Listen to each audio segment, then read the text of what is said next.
Bienvenidos a Club de Prensa en NTN 24. Transmitimos desde Washington, a 3 cuadras de la Casa Blanca. No olviden ustedes que al final de este programa lo pueden encontrar completo, o pueden encontrar a partes en nuestra página de Facebook, también por nuestra cuenta de Twitter. Y si quieren escuchar el audio, si quieren oír el audio, lo pueden encontrar en SoundCloud. Les doy la bienvenida a los invitados a este programa. En primer lugar, el profesor de la Universidad de Georgetown y columnista del País América, Héctor Chamiz. Bienvenido, profesor Chamiz. Muchas gracias. José López Zamorano, corresponsal jefe de la Agencia Mexicana de Noticias Notimex, bienvenido también. Gracias. Y Muni Jensen, analista política del Club de Prensa, bienvenida a esta casa. Gracias. Y el primer asunto, profesor Chamiz, tiene que ver con algo que ha ocurrido en las últimas horas. Después de 71 años, un presidente de Estados Unidos visita Hiroshima en el Japón. Lo hizo Barack Obama. Esa fue una ciudad que en la Segunda Guerra Mundial, el 6 de agosto de 1945, terminó destruida por una de las 2 bombas atómicas que arrojó el gobierno estadounidense, en ese momento presidido por Harry Truman, en territorio japonés. Hubo alrededor de 60.000 muertos, se calcula, pero con las consecuencias de la explosión se ha llegado a estimar que puede haber habido unos 120.000 muertos. Obama fue a poner una ofrenda floral en Hiroshima y además, entre otras cosas, dijo lo siguiente: hace 71 años, en una mañana brillante y despejada, la muerte cayó del cielo y el mundo cambió. Un rayo de luz y un muro de fuego destrozaron la ciudad, demostrando que la humanidad tiene los medios de destruirse a sí misma. Eso dijo Obama, que además señaló que el progreso tecnológico, refiriéndose al hecho de que se hubieran podido conseguir armas nucleares, debe ir acompañado por un progreso moral. Pidió además una revolución moral. Aquí lo que se pregunta mucha gente es si vale la pena esta visita de Obama, aunque él no pidió perdón. Y lo que se pregunta mucha gente es si él debió haber pedido perdón en Hiroshima o con esto fue más que suficiente. Lo del perdón es algo que me produce mucha ambivalencia, porque Obama en lo personal no había nacido, no tiene por qué pedir perdón. El perdón de Estado es un concepto un tanto abstracto. ¿Qué quiere decir? Digamos, si pedía perdón en nombre del Estado frente a la sociedad y el Estado japonés. ¿Y qué quiere decir eso 71 años más tarde? Y es muy acostumbrado, es muy frecuente jefes de Estado que pidan perdón por algo que ocurrió en el pasado. ¿Cuál es el propósito de eso? No llego a entenderlo, confieso. Y muchas veces me produce incomodidad. A veces es mejor, bueno, ocurrió una tragedia, un crimen, un genocidio virtualmente, un ataque nuclear. Eso sin duda. En ese sentido, lo que dijo me parece bien. La humanidad ha adquirido a partir de ese momento la capacidad tecnológica de autodestrucción. Debe evitarse. La humanidad ha generado mucha legislación internacional a partir de ese momento en cuanto a limitar armamentos nucleares, no siempre exitosos. Pero en síntesis yo creo que el viaje ha sido positivo, es bueno cerrar un capítulo de la historia, es el primer presidente de Estados Unidos que visita el lugar del ataque de Hiroshima y eso es bueno. ¿Debió haber pedido perdón Barack Obama en este viaje o lo que hizo fue suficiente y fue un gran gesto? Yo creo que fue un gesto importante, simbólico como lo es, porque buscó guardar un muy cuidadoso balance entre la reflexión histórica de lo que representó y su responsabilidad como jefe del Estado que tuvo la decisión histórica de mandar las primeras 2 bombas nucleares y con ello, como él mismo dijo, cambiar al mundo. En ese sentido, vi por la mañana su presentación, creo que fue muy solemne, fue un reconocimiento muy claro y sincero, así lo percibí hacia las víctimas, había varias de ellas entre los asistentes, algunas todavía sufriendo las consecuencias físicas de esta devastación, pero yo creo que siempre hace bien, como cuando ocurren estos momentos históricos, preguntarse, ver al pasado, para ver al futuro. Y en ese sentido creo que este llamado que hace, y lo dejó plasmado además en el libro de Visitantes, que creo que fue un detalle importante de hacer un llamado por la desnuclearización, me pareció un aspecto importante. Eso no quiere decir que este tipo de eventos, ¿no?, se deban revisar a la luz de lo que sabemos, ¿no? Y creo que es importante ver y pensar si este lanzamiento de las bombas fue inevitable, ¿no? sin ser historiador ni pretender ser un experto en la Segunda Guerra Mundial, yo siempre me he preguntado si verdaderamente fue absolutamente, estrictamente necesario. Conozco los argumentos de que fue un mensaje para la Unión Soviética en momentos que, bueno, estaba en sus inicios lo que sería la Guerra Fría, ¿no? Si Estados Unidos quería mostrar su dominio internacional, que finalmente lo hizo a través no solo de medios económicos, sino de medios militares, si valió la pena por ese mensaje las 220,000 muertes combinadas, incluidos 50,000 coreanos que habían sido llevados forzosamente, ¿no?, a Japón para hacerse cargo de la construcción del aparato militar. Y me cuesta trabajo decir que fue inevitable.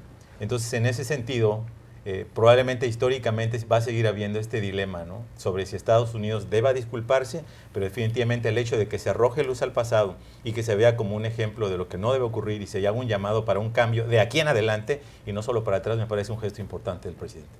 Me parece que si hubiera pedido perdón habría desatado una polémica muy grande en Estados Unidos, y él allá tenía que dar un doble mensaje, un mensaje global, un discurso de fondo, un discurso de reconciliación y muy mirando hacia adelante, pero no agitar la campaña electoral. Y si algo les habría fascinado a los republicanos hoy, amanecer diciendo que Obama se arrodilló ante la historia y se arrodilló ante los japoneses pidiendo perdón por un acto que sucedió hace 70 años. Lo que pasa es que estamos viendo los últimos brochazos de la doctrina de Obama, y esa doctrina yo me atrevo a decir que la va a extrañar la comunidad internacional, porque realmente lo que él ha hecho es ser muy consecuente con lo que ha pronunciado desde el principio, y es tratar de buscar la conciliación, el multilateralismo y aprovechar estas oportunidades, no solamente para hacer gestos simbólicos, como lo hizo con la corona, con la visita, con el abrazo a las víctimas, sino aprovechar para mandar un mensaje a la comunidad internacional, un mensaje de desnuclearización, un mensaje de cooperación, y también muy estratégicamente está haciendo un viraje hacia Asia, está muy enfocado en tratar de sacar adelante el acuerdo transpacífico, en desarrollar lazos comerciales con esa región del mundo, que es quizás el objetivo principal de su visita. Ponía Pepe sobre la mesa un tema que sigue siendo motivo de debate aquí en Estados Unidos, es si Estados Unidos tenía razón al haber arrojado esa bomba atómica sobre Hiroshima el 6 de agosto de 1945 y también otra sobre Nagasaki. Es verdad que estaban en los finales de la Segunda Guerra Mundial, una guerra que había empezado en 1939, después de que Hitler llegara al poder en Alemania en 1933 y de que causara 50 millones de muertos en la Segunda Guerra Mundial. Hitler ya había fallecido, había suicidado en Alemania, estaba derrotada Alemania, pero Japón se negaba a rendirse y Estados Unidos, por en cierto modo atemorizar a la Unión Soviética, decidió lanzar estas bombas.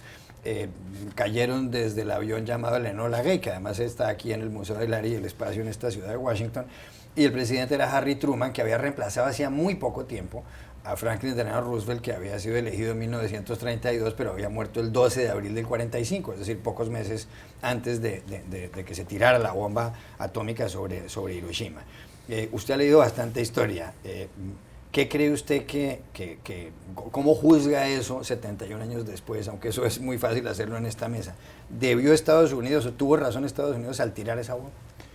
Bueno, la mitad de la biblioteca dice que era inevitable, la otra mitad que no. Eso por un lado. En lo personal, una devastación de esa magnitud no puedo concebir que fuera inevitable. Precisamente pienso que debió haberse evitado. El saber popular tuvo esa narrativa, era inevitable. Japón se negaba a rendirse. Era cuestión de semanas, el eje ya no existía, la Segunda Guerra Mundial había terminado. Yo creo que tiene más que ver con lo que decía José, que es bueno, un nuevo escenario internacional de posguerra y Estados Unidos entrando a esta nueva escena como país hegemónico, que hasta entonces no lo era. Y ese mensaje militar tuvo que ver con eso, con la Unión Soviética y con el resto, con Europa toda en última instancia. Pepe. Sí, definitivamente. Yo creo que cuando haces esta valoración, no puedes entender el lanzamiento de las dos bombas sin un escenario geopolítico. No tiene ni siquiera que ver con el componente doméstico, ¿no? Estados Unidos se estaba consolidando como una potencia mundial, ¿no? Y básicamente la Segunda Guerra Mundial la construyó como un poder dominante en la escena global. Y sin ese contexto es muy complicado. A mí se me hace imposible entender por qué este lanzamiento, coincido con el profesor, eso estaba ya en salida, ya era el crepúsculo de la Segunda Guerra Mundial, ni siquiera podías decir que fue una revancha por el ataque a Pearl Harbor que había ocurrido 3 años antes. Es decir, el escenario se daba justamente para, quizá en un acto de magnanimidad de Estados Unidos, poner fin a este conflicto, y sin embargo hizo hacer notar que era una potencia mundial. Creo que también entendía la amenaza que representaba no solamente Rusia o la Unión Soviética, sino también China.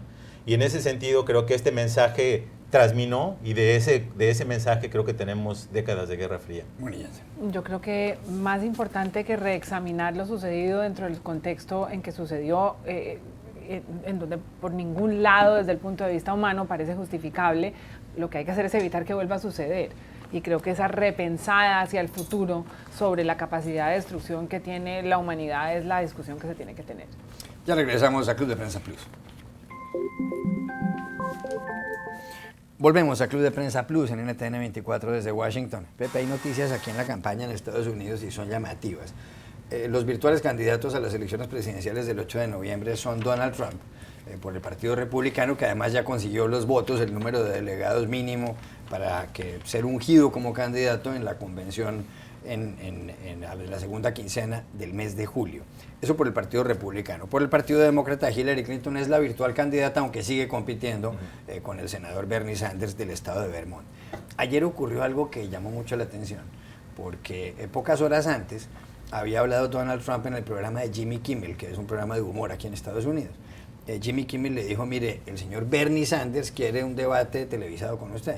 La respuesta suya es sí o no. Y Trump, con cierto sentido del humor, dijo sí, pero yo quiero preguntar cuánto me va a pagar, cuánto dinero me va a pagar, porque en los otros debates televisados ha habido una audiencia de más de 23 millones de personas, debates en distintas cadenas de televisión. Eso dijo el señor Trump, que además señaló que el dinero se lo daría a una entidad de beneficencia. Bueno, pues Bernie Sanders le contestó acepto, en la cuenta de Twitter le contestó acepto. De esta forma se están saltando a la torera, como dirían en España, a Hillary Clinton, que supuestamente va a ser la candidata demócrata, sobre todo cuando en los sondeos Trump le ganaría a Hillary si fueran ellos dos los candidatos, pero Trump perdería ante Sanders. Bueno, yo sigo siendo muy escéptico, ¿sabes? Mi punto de vista sobre estas encuestas nacionales grandiosas, ¿no? Que solo reflejan un momento de la campaña y que no reflejan para nada lo que es la aritmética real electoral de los Estados Unidos con esta complejidad del colegio electoral. Pero dicho lo cual, nuevamente Donald Trump nos tomó el pelo.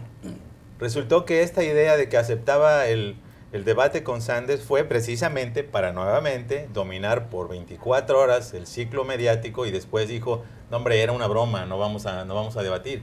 Es decir, estamos viendo otra vez a este genio de la mercadotecnia política, ¿no? Hacer uso de los medios para ponerse en el primer plano de atención mediática, y que eso explica en gran medida, junto con la salida de sus contendientes, por qué razón tuvo este ligero empujón que en este panorama nacional está ganando a Hillary Clinton, ¿no?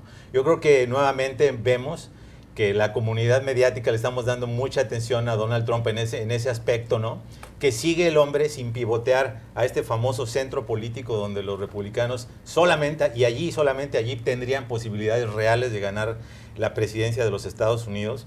Los conteos que cuentan, los que valen la pena, que son los del colegio electoral, y yo le confío mucho a Charlie Cook, porque nunca se equivoca, y a Stuart Rothenberg, muestran que Trump está muy desventajoso en ese aspecto. A Hillary ya la ponen con 263 de los 270 votos electorales que se requieren. Esta percepción de que Trump en algún momento se iba a ver presidencial e iba a intentar tapar los huecos que ha hecho en su campaña, como es el repudio que sienten por él las minorías, especialmente la afroamericana y la hispana, las mujeres, ¿no? Los jóvenes, etcétera. No hemos visto tal. Se refirió despectivamente a Elizabeth Warren, la senadora de Massachusetts, como Pocahontas. Los líderes mundiales, según nos explicó el presidente Obama, están sacudidos por lo que dicen. Una encuesta global que sacó el grupo Abbas comunitario mostró que en México a 9 de cada 10 lo repudian, y es lo mismo en Japón, Reino Unido, Alemania, Francia, Canadá. Además, más de la mitad en todos los países dicen que les revuelve el estómago simplemente escuchar la palabra, el nombre de Donald Trump. Es decir, estamos viendo un candidato sui generis. Sobre si esto le llega a las bases y lo fortifica aún más, yo tengo todavía mis dudas. Quiero creer que los americanos son un pueblo que razona a la hora de votar, incluso va a meter la mano al bolsillo y ver cómo están. Y en ese sentido sigo creyendo que, pese a todo, Trump es más que nada un fenómeno mediático. Héctor Chamís. Bueno, salvo que los japoneses no votan en las elecciones de Estados Unidos, estoy de acuerdo con todo lo demás. En cuanto a la aritmética, y además, lo hemos hablado aquí, Juan Carlos, y cuando surgió Trump el verano pasado, hace ya un año, yo me arriesgué y dije, puede ganar la nominación del Partido Republicano, jamás podría ganar la presidencia. Por los datos que Pepe está acá compartiendo con nosotros, que son duros. Los votos de las minorías étnicas, no solamente los latinos, los inmigrantes en general, por propiedad transitiva, las mujeres, ahora con otra ofensa, en fin. Ahora, en cuanto a lo puntual que es lo de Sanders, en otro tiempo y en otro lugar sería un acto de indisciplina partidaria imperdonable, porque su deseo de ser candidato, la dificultad de llegar al número de delegados necesarios está claramente expresada, está proyectada, no va a haber duda que Hillary Clinton va a ser la nominada, y para lo único que sirve es para descalificarla a Hillary Clinton y debilitarla frente a quien va a ser el rival, Donald Trump. Y en ese sentido lo de Donald Trump es efectivo en la búsqueda de eso, y Sanders se presta a eso. Por eso digo, en otro tiempo y en otro lugar es un acto de indisciplina partidaria severamente castigado. Munillaz. Ustedes están pensando como Hillary Clinton, y es con unos términos muy racionales, con unos argumentos muy lógicos y basados en unas cifras y en unos históricos. Lo que pasa es que esta campaña no es así. Esta campaña es absolutamente impredecible y completamente irracional. Ahora imagínense este debate, sería un acto de teatro mediático increíble, un debate entre el capitalismo y el socialismo en Estados Unidos en el año 2016. Un gana-gana para Trump, porque si Bernie lo hace bien, saca a Hillary de la película. Si Bernie lo hace mal, pues queda Trump como triunfador. Para Bernie es una especie de jugada maestra, porque si lo hace bien, también saca a Hillary de la película, y lo peor que puede pasar, y tiene poco que perder, es que realmente salga derrotado. En cambio, para Hillary es una pesadilla, una patada en el estómago, porque aparte le recuerda al mundo entero que ella dijo que no a un debate con Bernie Sanders en California. La reacción que ha tenido es muy Hillary, es muy racional. Dice, esto no es una discusión para tomar en serio, ese debate no va a suceder. Pero si sucede, y Trump hasta el momento ha roto absolutamente todas las reglas de campaña, va a ser un golpe para ella del cual va a ser difícil recuperarse. ¿Qué tan golpeada está Hillary Clinton con el informe del inspector general del Departamento de Estado, donde dijo que ella debió haber pedido autorización para haber utilizado un servidor privado para mandar sus emails? Hay una editorial del diario The New York Times hoy donde la cuestionan seriamente. Sí, no hay información nueva. Lo que revela ese informe, ya lo sabíamos, pero es otro informe. Y es otro informe de su propio Departamento de Estado. Eso es lo más grave, porque lo emite el inspector general del Departamento de Estado. Y ese fue secretario de Estado, no es el Partido Republicano o el Partido del T en el Congreso, que la tuvo en el banquillo horas y tantas veces. Es el propio Departamento de Estado, cuyo secretario de Estado además, bueno, el inspector tiene autonomía respecto al secretario, pero no obstante. Y eso sí la daña. Esos son las debilidades de Hillary Clinton. Si ese tema se convierte en una bola de nieve, puede afectarla en noviembre. Pepe. Yo estoy de acuerdo con todo lo que dijo el profesor Chamis, salvo que no había nada nuevo. Hillary Clinton nos dijo en su momento que había pedido autorización, guideline, directrices sobre el uso de correos privados a través de su servidor, y que le habían dicho que estaba bien. El reporte del inspector general deja en claro que Hillary Clinton nunca pidió autorización, y si hubiera pedido autorización no se la hubieran dado, porque claramente era una violación de las reglas internas del Departamento de Justicia. Ella ha citado muchas veces el caso de Colin Powell. Colin Powell utilizaba un servidor de la empresa AOL, así que evidentemente no son cosas compatibles. Es un golpe más a la credibilidad de Hillary Clinton, que es su punto más débil, y creo que ella ya había pensado que desde que dejaron de salir mensualmente el contenido de los correos se le había acabado la pesadilla continúa. Vamos ahora con nuestra sección La Semana Fatal. Héctor Chamis, ¿para quién fue esta semana? Esta semana que acaba hoy, una semana fatal, una semana nefasta. Mala semana, fatal para Miguel Mancera, alcalde de la Ciudad de México, quien ha introducido un silbato como política del municipio para ayudar a las mujeres a combatir el abuso sexual y las violaciones, que son en un número importante, un dato de la vida cotidiana de las mujeres en la Ciudad de México. Ello ha provocado reacciones desde los expertos por ser una política inefectiva y desde las organizaciones feministas por ser una forma de banalizar el crimen en cuestión. Y ello lo ha hecho objeto de severas críticas. Debe estar arrepintiéndose del famoso silbato contra la violación en la Ciudad de México. Pepe López Zamorano, ¿para quién fue esta semana? Una semana verdaderamente fatal. Alguien a quien ya mencionamos en el programa, Hillary Clinton. Me parece que este reporte del inspector general del Departamento de Estado, que era ampliamente esperado, es muy dañino precisamente para cualquier intento que ella tenga de restablecer credibilidad con grandes segmentos del electorado. Como sabemos, hay una porción importante, no solamente de los conservadores, sino de algunos liberales, que no confían en Hillary Clinton. Y el hecho de que haya discrepancias entre lo que nos dijo que ocurrió con lo que dice el reporte, muy completo, muy riguroso que ocurrió, creo que hace un hoyo de alguna manera en su credibilidad. Ojalá esto no pase a más. Aparentemente se queda en un jalón de orejas de que incumplió con la política interna de reglas del Departamento de Estado. Nadie está hablando de una violación criminal como tal, pero definitivamente no le ayuda en nada en este intento por recuperar credibilidad entre grandes segmentos del electorado. Muni Jensen, ¿para quién fue esta semana? Una semana fatal, una semana nefasta. Una semana nefasta para el presidente francés François Hollande, que enfrenta un país paralizado por protestas de los sindicatos en todas las ciudades del país, en el sector eléctrico, de petróleo. Hollande, que ya tiene una popularidad muy baja, alrededor del 15-16%, cae aún más porque está metido, atrapado entre la necesidad de reactivar la economía francesa a través de unas reformas laborales importantes para aumentar la competitividad, importantes para flexibilizar y fomentar la inversión, y a la vez aparece como presidente socialista como un traidor a su partido y un traidor a sus votantes, que son en gran parte el movimiento sindical. Él está firme, ha dicho que no negociará con los sindicatos, tiene en 2 semanas la Eurocopa, las cámaras del mundo mirándolo y no se ve solución a este problema. Ya regresamos a Club de Prensa Plus. Volvemos a Club de Prensa Plus en NTN 24 desde Washington y tenemos ahora otro invitado en esta mesa. Se trata del director del Nacional de Caracas, Miguel Enrique Otero. Bienvenido a este programa, como siempre, Miguel Enrique. Hola, buenos días, gracias. Y antes de hablar de Venezuela, una pregunta adicional sobre Argentina, porque hay noticias sobre Mauricio Macri, el presidente. El señor Macri acaba de dar información oficial sobre su fortuna. Había aparecido el nombre de Macri en los famosos papeles de Panamá, en esta filtración de más de 200.000 nombres.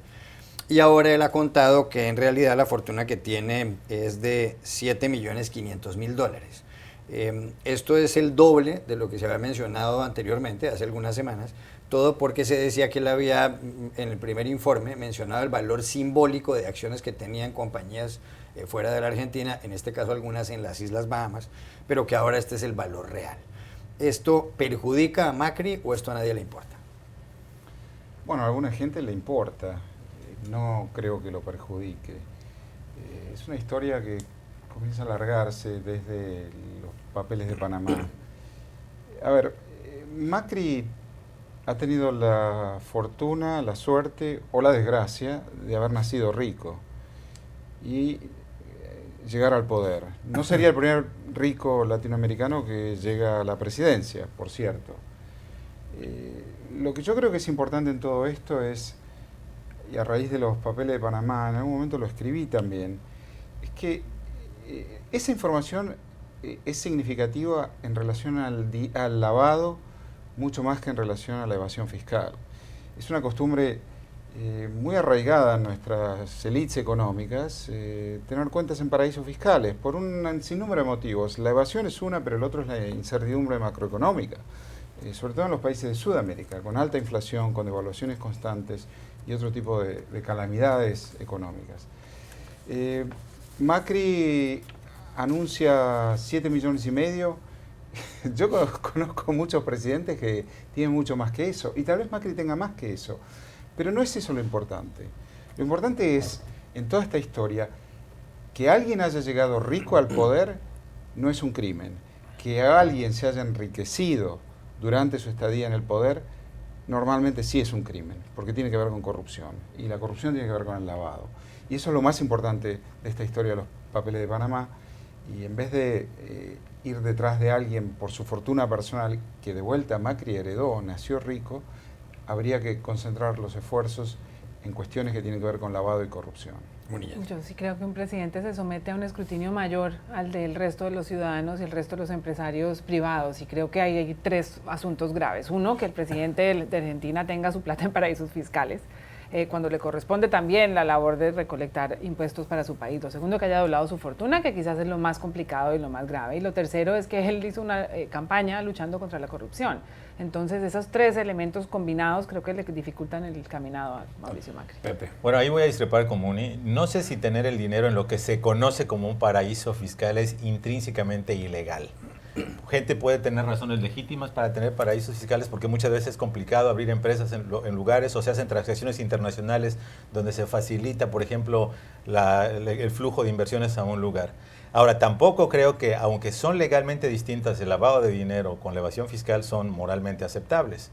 Si se está lavando dinero, obviamente es un crimen mucho más delicado, ¿no? Porque estamos hablando de ganancias ilícitas que deliberadamente se intentan ocultar a través del sistema financiero tradicional. Pero la evasión fiscal también, especialmente para una figura, ¿no?, que ostenta la autoridad y que de alguna manera va a reflejar en su comportamiento, ¿no?, lo que es la posición del Estado en temas como, el pago de los impuestos, que es un elemento sustancial para la supervivencia de un Estado, ¿no? Ese es un tema importante. No quiero decir que el señor Macri esté lavando dinero ni esté evadiendo el fisco, pero creo que sí son temas que se deben considerar. A mí me llama más que nada la atención es cómo estas cuentas fáciles hicieron que se duplicara la fortuna. Yo creo que parece que fue un error la primera declaración. No tiene ningún sentido declarar menos y después duplicarla para el siguiente año, pero en todo caso creo que es un buen ejercicio de transparencia y de rendición de cuentas que haría mucho beneficio a muchos países que fueran los presidentes tan transparentes como lo está haciendo. Que no han hecho caso. Ninguno de los candidatos, ni Bernie Sanders ni Donald Trump, con sus declaraciones de impuestos recientes. En Estados Unidos. Bueno. Exactamente. Miguel Enrique Otero, hay varias noticias de Venezuela, todas destacadas en su periódico, en el periódico que usted dirige, en El Nacional. La última tiene que ver con que acaba de conocerse hace 2 o 3 días un fallo, una sentencia del Tribunal Supremo de Justicia de Venezuela. En ese fallo se dice lo siguiente, y además el fallo se ha dictado con respecto al caso de una niña cuyo padre es francés y cuya madre es venezolana. Pero en el texto del fallo queda claro esto, según el Tribunal Supremo de Justicia de Venezuela, que en el supuesto de que una persona ostente varias nacionalidades, una de las cuales sea venezolana, prevalecerá la venezolana. ¿Por qué llama la atención este fallo? Y así lo ha destacado su periódico. Porque hay rumores en Venezuela de que el presidente Nicolás Maduro puede haber nacido en Colombia, en Cúcuta, que es la capital del departamento de Norte de Santander, un departamento colombiano. Y la Constitución venezolana, en su artículo 41, y ese es el mismo artículo que hay en muchísimas constituciones, dicen que solamente puede ejercer la presidencia una persona que haya nacido en territorio venezolano. ¿Cree usted que hay algo detrás de este fallo que podría llegar a favorecer a Maduro en caso de que se descubra que nació en Colombia? Bueno, la verdad es que es difícil creer que el Tribunal Supremo vaya a emitir ese fallo con esa trascendencia por una niña de 3 años y un problema de custodia de la niña. Eso, todo el mundo tiende a pensar que detrás de esto está el gran problema de la nacionalidad de Maduro. Henry Ramos hoy, en la declaración, dice que a Carlos Andrés Pérez lo acusaban de colombiano y presentó su partida de nacimiento. Y Maduro lo acusan de colombiano y no ha presentado su partida de nacimiento. Es muy raro que un presidente no pueda presentar su partida de nacimiento. Pero es que el problema va más allá. Porque a lo mejor Carlos Andrés Pérez era colombiano, porque según la ley colombiana, si eres hijo de padre o de madre colombiana, eres colombiano. Entonces, el problema no está ahí, el problema está en que en la Constitución que se modificó en el 99, con la constituyente que hizo Chávez, o sea, eso es posterior al gobierno de Carlos Andrés Pérez, o sea, no aplicaba a Carlos Andrés Pérez, eso no se aplica retroactivo. Además, ya Carlos Andrés Pérez ya estaba fuera del poder. Se dice que para ser presidente de la República no puedes tener doble nacionalidad. Si Maduro es colombiano por nacimiento o es hijo de una madre o padre colombiano, él está, su presidencia es espurria. No puede ser presidente porque tiene doble nacionalidad a la cual él no renunció. Lo acusan de haber ocultado la información, no de ser colombiano. Hasta ahora él no ha presentado la partida de nacimiento. Hasta ahora no es un delito. No.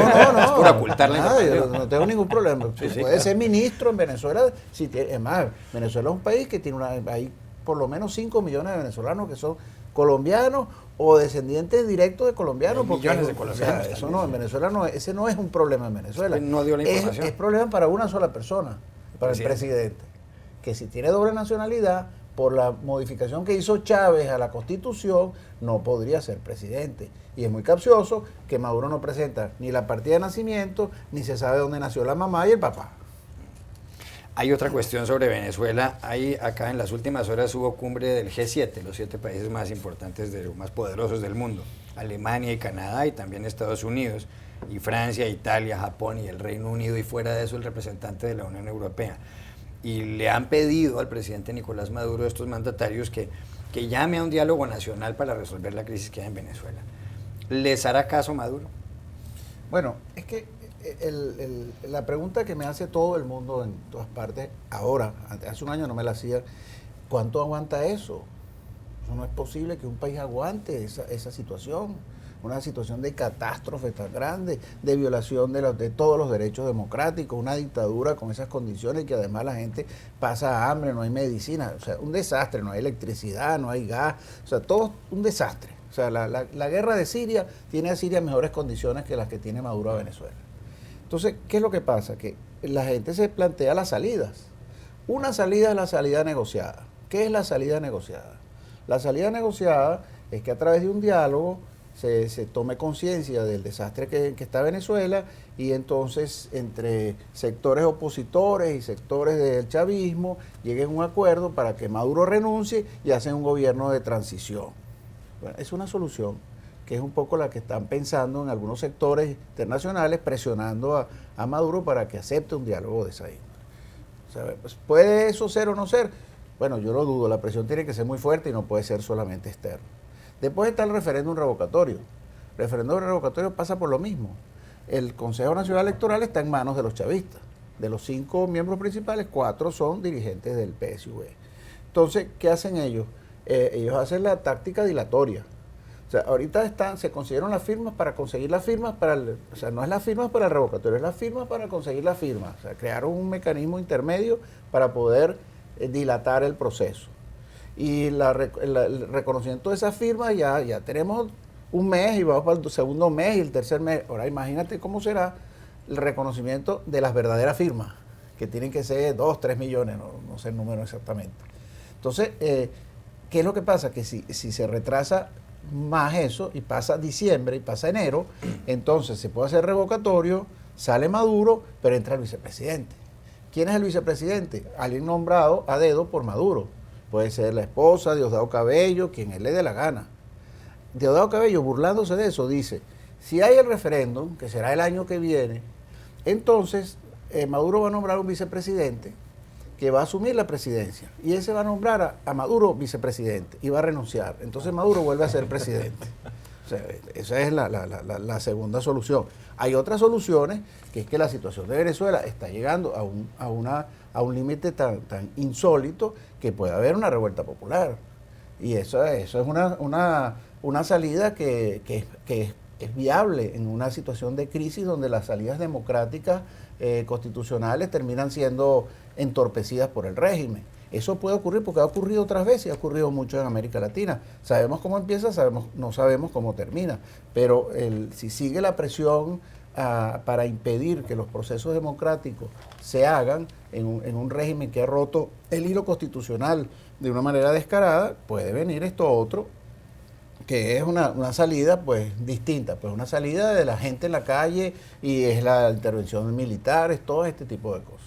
¿Usted cree que la OEA debe invocar la Carta Democrática?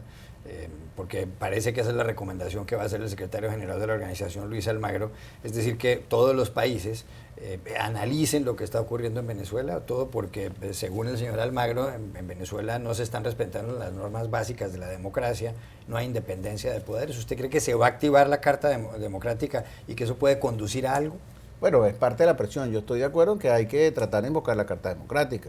Más, yo lo he ayudado donde mis posibilidades para que eso ocurra.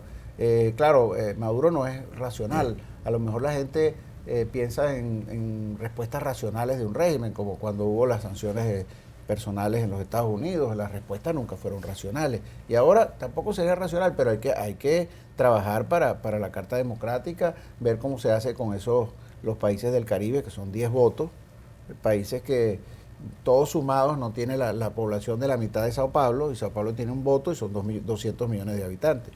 Entonces, esa situación en la OEA, bueno, hay que irla trabajando. Yo me imagino que estos países del Caribe están, digamos, agradecidos, porque ya no hay la chequera que había antes, con Chávez y su influencia, y bueno, los sectores de la oposición deberían de ofrecerle a estos países del Caribe que, bueno, si hay un cambio, pues se va a redefinir el apoyo a los países del Caribe, pero que no se va a eliminar el apoyo a los países del Caribe, porque eso es parte de una negociación donde entra la política, entra las relaciones personales, entra una serie de factores distintos a eso es una democracia o eso es una dictadura. Ya regresamos a Club de Prensa Plus. Volvemos a Club de Prensa Plus en NTN 24 para despedir a nuestros invitados y presentarles una entrevista. Gracias Miguel Enrique Otero por haber estado aquí, Héctor Chami, José López Zamorano y Muri Jensen.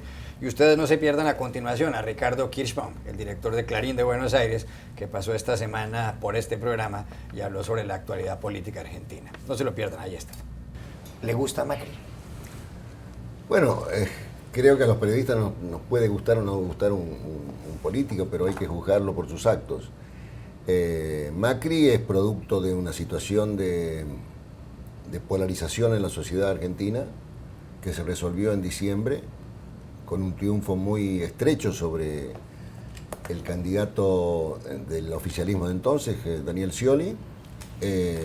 Recordemos que Macri ganó por menos del 2% la elección presidencial en segunda vuelta, pero como se dice en el fútbol, el que gana, gana y se lleva los puntos.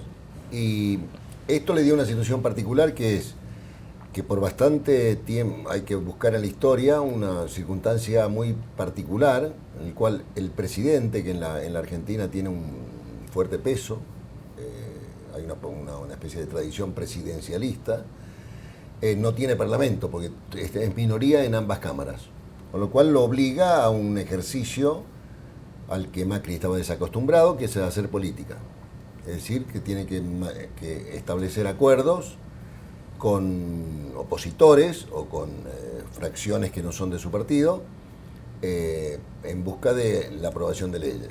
Y eso es una circunstancia, yo diría, bienvenida para la política argentina porque refresca una situación que se había, una práctica que se había olvidado en la época del kirchnerismo, donde el Parlamento solo servía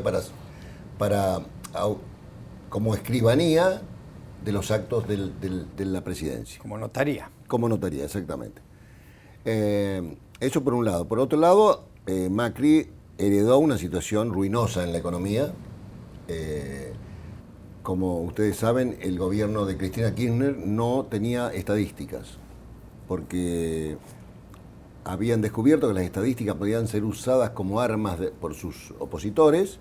Entonces no daban estadísticas, no había ningún tipo de estadística sobre ningún tipo de actividad económica o social. Y es más, el ministro de Economía llegó a decir que no se medía la cantidad de pobres que había en la Argentina para no estigmatizarlos. Entonces, lo que encontró Macri fue un desastre económico e impuso medidas correctivas con el criterio de un empresario que necesita poner en caja una situación. Pero resulta que la caja es el país y eso produce una situación de tensión social, de tensión política. La Argentina es un país que tiene un alto nivel de pobreza, que no se puede disimular ya.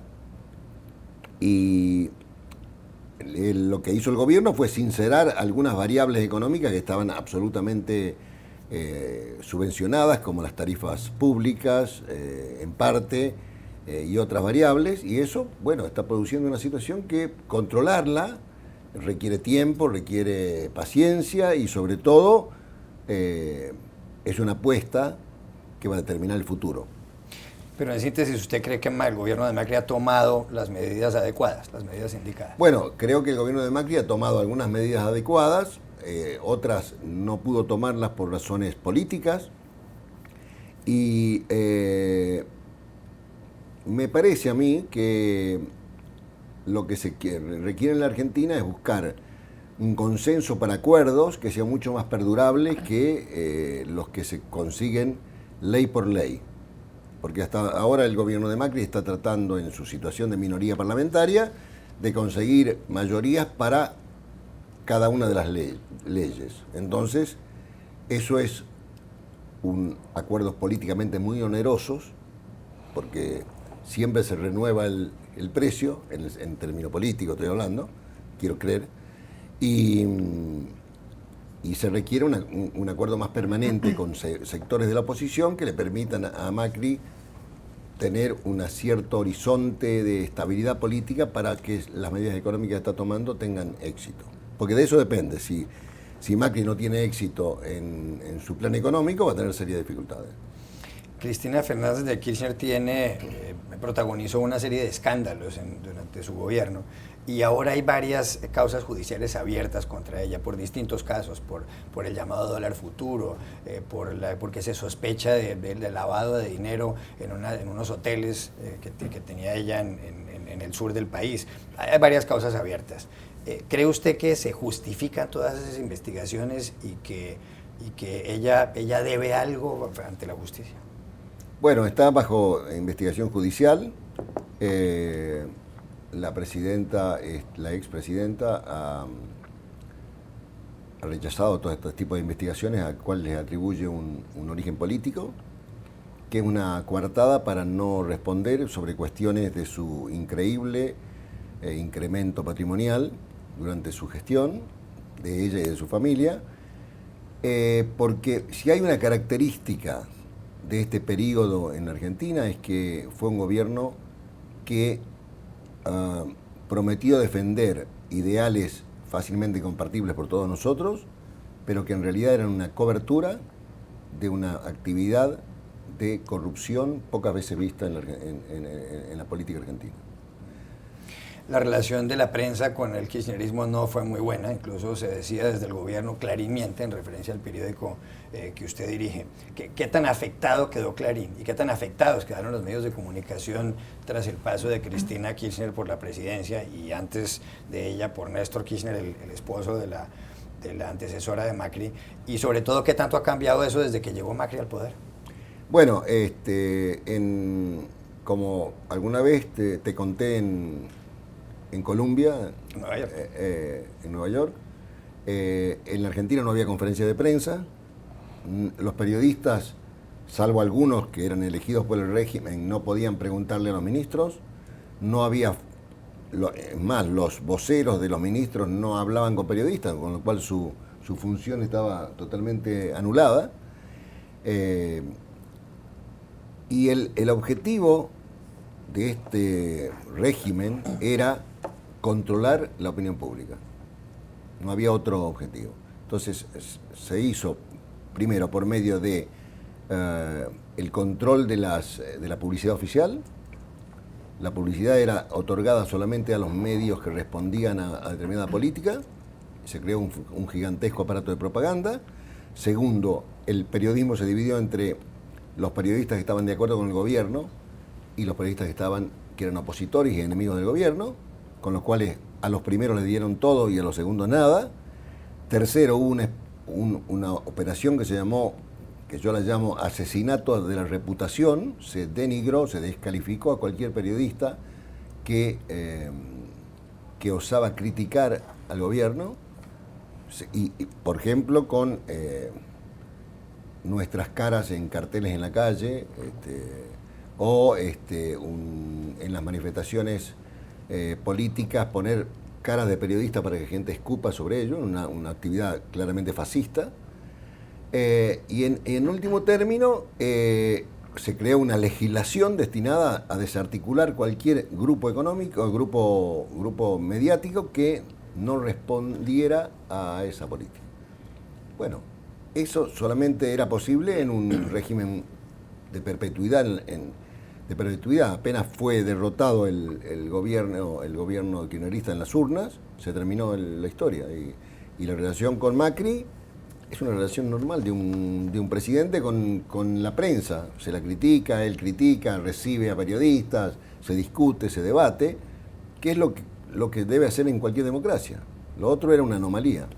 José Serra, el ministro de Relaciones Exteriores brasileño, ministro provisional, es el ministro de Michel Temer, que lleva 11 o 12 días en el poder, ha estado en Buenos Aires y además han pactado entre Brasil y Argentina servir como mediadores para buscar una solución a la crisis venezolana, en donde gobierna el presidente Nicolás Maduro.